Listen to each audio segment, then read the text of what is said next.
Good morning. It is what time? 11:16 a.m. What? On Saturday, August 24th, 2019. I'm Christiana Ellis, and I slept in this morning, and this is 5 more minutes. I have a little bit of a headache this morning. I have taken something for it. Hopefully that will resolve itself. But in any event, I thought that today I would talk a little bit about my initial impressions of playing the video game No Man's Sky in VR mode, which is a new addition to the game from their last big update called Beyond. And so this is something both that you could play on the PS4 version in PlayStation VR or on the PC version in any other VR headset that's compatible. I know that the Oculus and Vive ones are. I haven't kept up with all of the different options, but I do have an HTC Vive headset myself. So the two things that I tried both versions.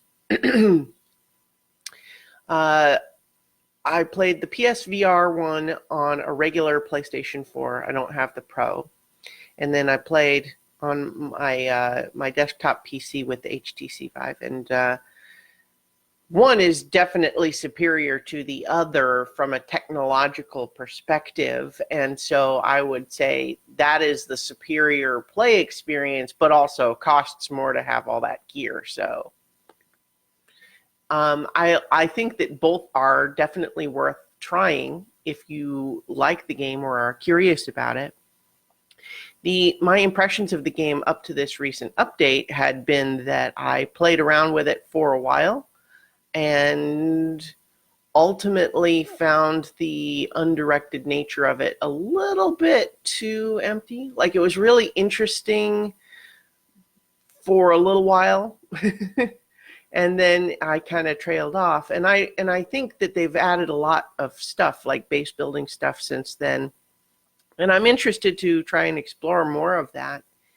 And in VR, definitely takes the things that I liked about the game and makes them even more immersive. And those things that I liked are the incredible variety of different planets, the sense of scope and scale that everything has, and feeling big and wide and expansive and super variable, and all of that, feeling like you're really there in the VR is definitely an improvement. It makes it very cool. So one thing that I'll note is that when I was playing the PlayStation version, I was sitting on the couch using the VR, because that virtual reality is not designed for like standing up and walking around. When I played the PC version, I have I have a walk around play space where it's about 2.5 meters square. And that is something that is mixed. Like, it's kind of neat to be able to do that, but I would actually, I think in the future, when I play it more, I'll probably play the the PC version while sitting in a chair rather than standing, because first of all, it just, you can get tired after a while when you're playing standing up, but also just the interface is such that it has your main HUD displays facing in one direction. And if you, the player, turn around in real space, you can certainly turn around and look behind you and do things and walk in that direction and nothing stops you. But after a while, all of a sudden, those HUD displays are behind you, and you keep having to go, oh, wait, no, I wanted to see what was in that treasure chest, but it displayed it over there, so I have to turn my character around and use the control to rotate it. And that's kind of just a pain in the butt. Whereas I think that if you were sitting in a chair and making the game, like processing it in your animal brain as you're driving around like a little go-kart instead of actually standing and walking around, I think that that's going to actually mesh better with the movement systems and interface in the game, plus making you less tired. I think that's You know, this is hard to explain for anyone who hasn't played VR games probably. But in any event, it definitely creates this interesting thing. One of the control things that I was not super enthralled with. So when I was playing the PlayStation version, I was just using the PlayStation controller. When I was using the PC version, got these two things.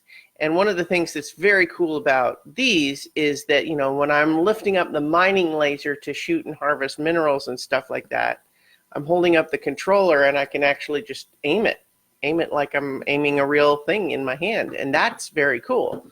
That feels very intuitive in a way that the PlayStation controller, they kind of mimic that by tracking the controller and making it just look in-game like it's a thing that you have to hold in both hands. And it works okay, but these are a lot better. But one of the things that they do in this game is that when you're piloting your ship, they actually make it a two-hand control where you have to use these side grip buttons. Like I have to use my right hand to actually hold a virtual joystick by squeezing the grip button and then controlling it like that. And then the other hand, I have to hold the button and you manually move a throttle back and forth. And on the one hand, you could say that feels more immersive, but on the other hand, it's a lot harder to control than just a trigger so basically, I crashed my ship the first time I tried to use it. I overshot where I was trying to land. I couldn't stop in time, and I crashed down into a little cave, and then I couldn't get out. And it's like, so I lost my first ship that way, and that was very kind of frustrating, especially since it was just because the nature of the controls made it hard to do something that would have been easy with another version of the controls. Now, it may be that I can change that, change the setup for that control, but it's just an example of sometimes making things more immersive or realistic is not actually what you want in a video game. Anyway, I enjoy the process, though, and I'm definitely going to play more, probably on the PC version, just because my PC and the Vive headset are able to create a more immersive experience with sharper graphics. Although, I will say, if you have the PlayStation VR and No Man's Sky on the PlayStation 4, that was a perfectly acceptable way to play the game, and definitely a neat variation on playing it with the standard TV. So in any event, my improv class is earlier than usual today, so I have to kind of get moving. So I'm going to talk to you all tomorrow for 5 more minutes, where I will be continuing my rewatch of Gravity Falls with part 1 of Weirdmageddon. So the 3-part series finale starts tomorrow.